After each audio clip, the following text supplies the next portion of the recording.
Hello guys, स्वागत है आप सबका।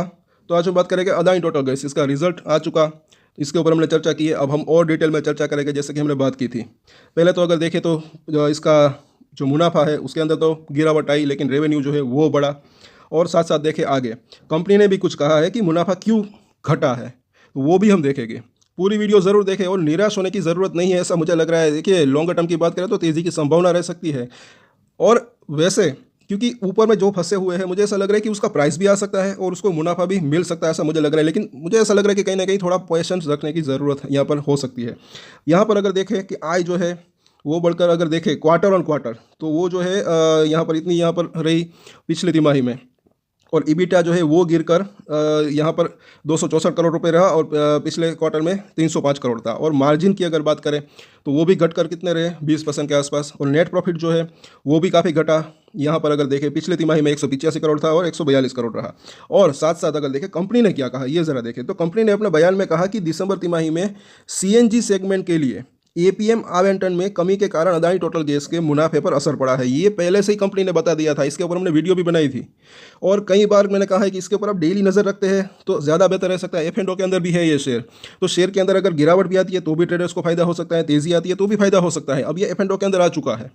और इसी वजह से जो है मुझे ऐसा लग रहा है कि ये, क्योंकि बाजार जो होता है वो फ्यूचर प्रेडिक्ट करने की कोशिश जो है कर सकता है। ये गिरावट अभी थोड़ी सी आई है, पहले से ही आ गई थी, और आज 600 के आसपास ये संभला भी, तो उसी लेवल के आसपास इसको सपोर्ट भी मिल सकता है ऐसा लग रहा है।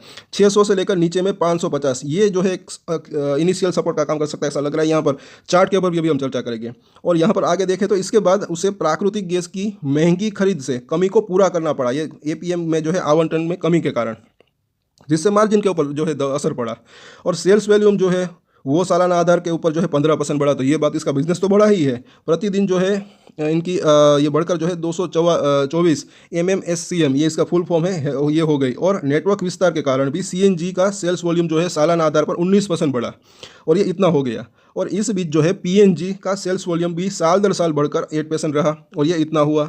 तो ओवरऑल तो यहाँ पर रिजल्ट इसके अच्छे ही दिख रही है। लेकिन ये इनको वो जो गैस है दूसरी जगह से खरीदनी पड़ी, क्योंकि ये आवंटन के अंदर कमी देखने को मिली, इसलिए ये नेट प्रॉफिट जो है वो कम देखने को मिला। लेकिन अब अभी अभी रिसेंटली क्या खबर आई थी कि एपीएन आवंटन में सरकार ने वापस से बढ़ोतरी कर दी है, तो आने वाला जो इसका रिजल्ट है क्वार्टरली वो जो है अच्छा रह सकता है, ऐसा लग रहा है कहीं ना कहीं। अब आगे देखते हैं साथ साथ 9 महीने का अगर बात करें इसके रिजल्ट की, तो यहाँ पर आप देख सकते हैं खास करके हमारी नज़र, मैंने कल ही कहा था, ईवी चार्जिंग स्टेशन के ऊपर रहेगी। 1914 हो गए हैं इसका ईवी चार्जिंग स्टेशन, नए कितने जोड़े हैं वो भी हम देखेंगे। और 226 सिटीज़ के अंदर है टोटल ये। साथ साथ सीएनजी नेटवर्क जो है वो इंक्रीज़ होकर इतना हो गया, पीएनजी हाउस होल्ड वो भी अच्छा खासा इंक्रीज़ होकर इतना हो गया। और ओवरऑल सेल्स वॉल्यूम जो है इसका वो भी 15% बढ़ा ईयर ऑन ईयर अगर देखें तो। ईबिटा जो है वो भी है ये इतना रहा यहाँ पर, और वो भी ईयर ऑन ईयर देखें तो 6% उसके अंदर भी बढ़ोतरी हुई है।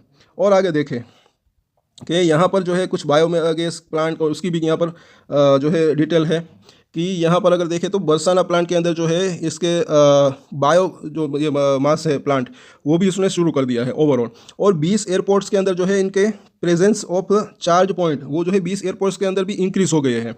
साथ साथ अगर देखें तो कितने इंक्रीज़ हुए वो नंबर अगर देखें तो यहाँ पर है कि चार्जिंग पॉइंट्स जो है वो कितने बड़े टोटल पिछली तिमाही से इस तिमाही में 428, सिर्फ 3 महीने में इतने नए चार्जिंग पॉइंट जो है इन्होंने ऐड कर दिए।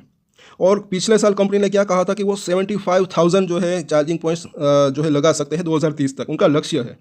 अभी तो ये सिर्फ 2000 ही है, 1900 के आसपास हो गए।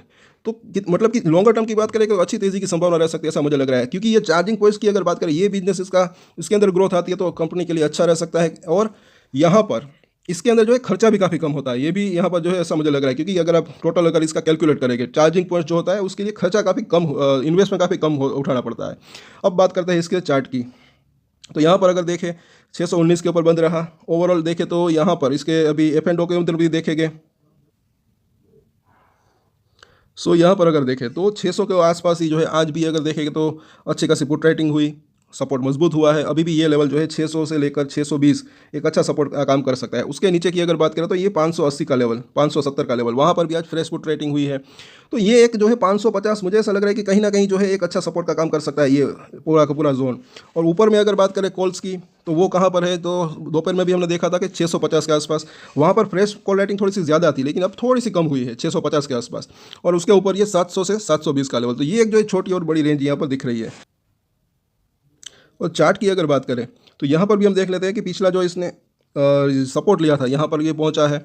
और आगे देखें यहाँ पर बुलिंजर बैंक की जो है निचली लाइन वहाँ पर पहुंच चुका है, उसके आसपास सपोर्ट लेने की कोशिश की, हालांकि ये लाइन थोड़ी सी नीचे जा रही है, 600-590 के आसपास आ सकती है ओवरऑल। और RSI खास करके वो जो है 34 के आसपास आया है, तो अगर थोड़ी सी भी अगर गिरावट आती है और अगर ये 30 के आसपास आता है तो वापस से बाउंस बैक आ सकता है। और उसी के अंदर कई लोगों को इसके अंदर मुनाफा भी हुआ है। सभी लोग मतलब कि ट्रेड नहीं करते, उसका मतलब ये नहीं होता है कि कोई लोग ट्रेड नहीं करते, कई लोग इसके अंदर शॉर्ट टर्म में 5 से 10% का भी मुनाफा मिलता है तो अच्छा ही रह सकता है, ऐसा मुझे लग रहा है कहीं ना कहीं। लेकिन लॉन्गर टर्म की बात करें तो हाँ, एक अच्छी तेज़ी की संभावना फिर हो भी सकती है। सो इसके सपोर्ट और रजिस्टर हम देख लेते हैं। 620 का प्राइस है पहला सपोर्ट एरिया, 600, उसके बाद जो है 580 का प्राइस और उसके नीचे जो है 550 से 3 सपोर्ट दिख रहे हैं। रजिस्टर की बात करें, पहला रजिस्टर जो है इसका 630 और उसके बाद जो है 650 का जोन, उसके बाद जो है ये तकरीबन 700 से लेकर 720 का जोन। और ओवरऑल यहाँ पर अगर देखें तो ऐसा लग रहा है कि सपोर्ट एरिया जो है वो पास ही यहाँ पर दिख रहा है, 600 और 550 वो लेवल, एक जोन जो है पूरा पूरा 600 से लेकर 550 शॉर्ट टर्म की बात करें तो एक अच्छा सपोर्ट का काम कर सकता है। और कल वापस से इसके ऊपर चर्चा करेंगे, कुछ और डिटेल्स आएगी। तो तब तक के लिए अगर आपको वीडियो अच्छा लगा तो लाइक, शेयर एंड सब्सक्राइब जरूर करें हमारे चैनल को। और एक स्टैंडर्ड डिस्क्लेमर जो कि मैं हमेशा देता हूँ, कोई भी ट्रेड ले उससे पहले अपनी रिसर्च करें, अपने फाइनेंशियल एडवाइजर की सलाह ले, उसके बाद कोई डिसीजन ले, और डिसीजन ले तो उसकी जिम्मेदारी मैच्योरिटी के साथ खुद ही ले। ये वीडियो मैंने एजुकेशन पर्पस के लिए बनाई, मेरी तरफ से कोई भी बाय सेल की रिकमेंडेशन नहीं है। Thank you.